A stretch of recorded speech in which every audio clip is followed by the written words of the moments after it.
When you guys kind of assessed Friday's game, what were your main takeaways defensively? I think defensively there's just some lapses in urgency and commitment on every single play, and it's a type of game. Every Big East game is like that, to where every possession matters. And I think that as we watch the film back, there are just some of those clips where we maybe were resting, relaxing a little too much, and then that's kind of what got us beat. And they made some really good plays as well. So was it like baffling almost that you guys all have that good at shooting nights and then you don't come out with the win?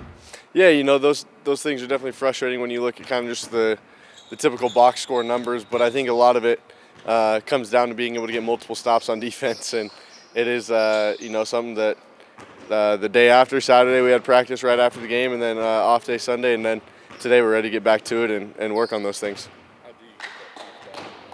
I think it's just making sure that it starts the practice. You got to bring that edge, you got to bring that determination and focus on every single possession here in order for that to translate to the games. And so we've got a really tough battle at Providence, and I think you saw last night the defensive battles that can go on in the Big East, and so we gotta go and do that on Wednesday night. How closely do you follow where you guys land in the bracketology and all that stuff? I mean, do you follow that at all? A little bit. I'd probably say maybe myself a little bit more than any other player, just because in the Mountain West, every single game's live or die basically, and so it's a little different here just because of the resume we've been able to build in the preseason, and so I'm confident of the team that we are, and I think that nobody wants to see Creighton next to their name in the bracket. So we have a confidence about ourselves, but at the same time, it's really just focusing on ourselves and making sure that we're playing our best basketball when that time comes. And that being said, how big are these two roadies that would certainly enhance that? Yeah, absolutely. Any chance that you get to go on the road are probably going to be quad one games in this league, and so that matters a lot in the eyes of where you end up in March Madness. But at the end of the day, we're still trying to fight for a Big East championship and then to get the best seed we can in the Big East tournament to try to go and win that as well. And that's what every team in the Big East is worried about right now. And so that's kind of our focus, and two big road games are going to be a huge deciding factor in that. Steven, I know you had the UConn loss, the close loss at Marquette, but otherwise you guys have been pretty good on the road. What is it about stepping into a hostile environment that gets the juices going on? I think this team does a really good job of just coming together and staying together in those moments. We've got a lot of senior guys that have been in a lot of different atmospheres, a lot of different experiences, and I think that just shows when we're in those big-time moments and big-time environments. That Butler game, I think you scored more at the rim than you had all season. Kind of what led to those opportunities, and what can it do for the offense with you and Baylor adding rim pressure to your shooting? I think that it came a lot in opportunistic ways and just also being more assertive in the pick and roll. I think that the coaches have done a great job of putting us through drills and things like that to where we can kind of see, all right, this is going to be an opportunity where maybe instead of facilitating, we should go score. And then also, not coach, but Ryan Kalkbrenner has done a really good job of just being big in the lane, and that allows us guards to get to the rim more frequently because the big man can't come over and help off of him. And so I think that's what led to it, and hopefully that continues moving forward. Yeah, maybe someday. I don't know if that's his aspiration, but he'd be a great coach. I think he's got a great mind for it and understands the game really, really well. Two more for Steven. This will be your first experiences at the AMP and Cintas, two notoriously hostile environments in the Big East. What goes into being steady in those moments, especially as the primary ball handler that's going to be dealing with a lot of pressure situations? Yeah, I think going into different road environments, especially the two that we've got coming up, you got to be able to maintain the pace of the game and then also control the flow of that, whether we're on a run, they're on a run, being able to either ramp things up or settle things down as a point guard, I think is a huge key in order to make sure that we come out with the result that we want, Wednesday and Saturday night. Not knowing your football background, who do you root for in the Super Bowl? Who's your team? You go? So I'm actually born and raised a Steelers fan. My dad, oh yeah, Max is a Steelers fan too, so we have that bonding. But my dad grew up a Steelers fan, so I grew up a Steelers fan. In Utah, we don't have any, we don't really affiliate with the Broncos except for Peyton Manning had a good year with them. And then I'm probably rooting for the Chiefs if I'm having to pick somebody in the Super Bowl. But looking forward to a good game. So appreciate you guys. To flush that out, the ending of that game for you personally, and forget about it in terms of pace. Forgot about it. after the game. I mean, obviously you have your anger after when it happens in the moment. Rip my jersey in the game. So I mean, but afterwards it's basketball. At the end of the day, you have to find those things outside of basketball to help you get away from it. And I mean, personally, it's just being able to play the game and then kind of flush it away was one of the easier things for me to do. So. You want that situation 10 out of 10 games? Oh yeah, 10 out of 10 games. I'm ready for that situation. I know that Max still trusts me down the stretch for sure, and I'll take those shots any night that I will. So. You've played at the Amp twice now. Once was a blowout, once was overtime.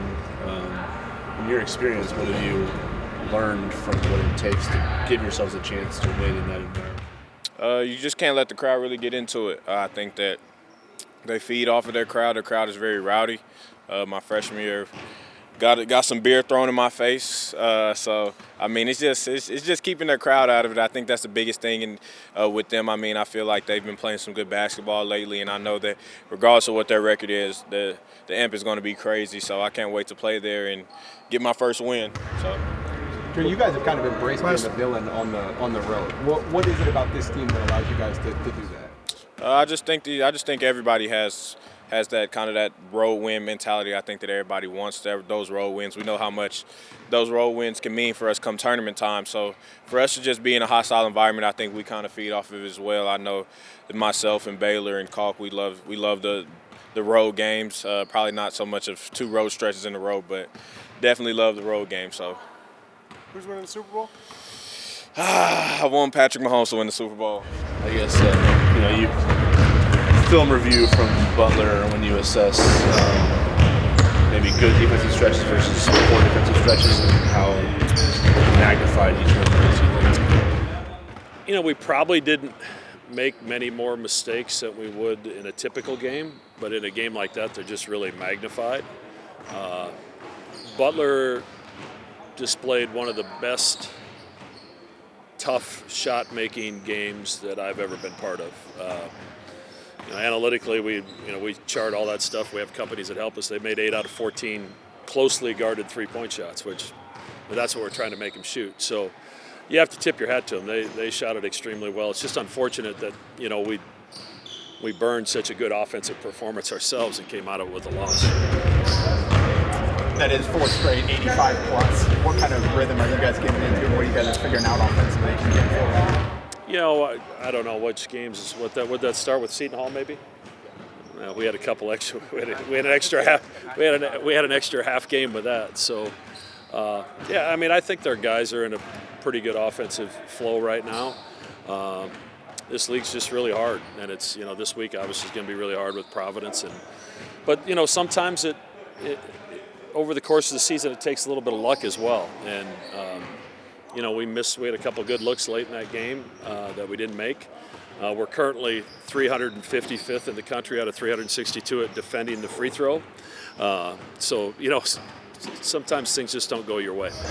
How has Trey bounced back? I know that, it's not a character for that to happen late in the game.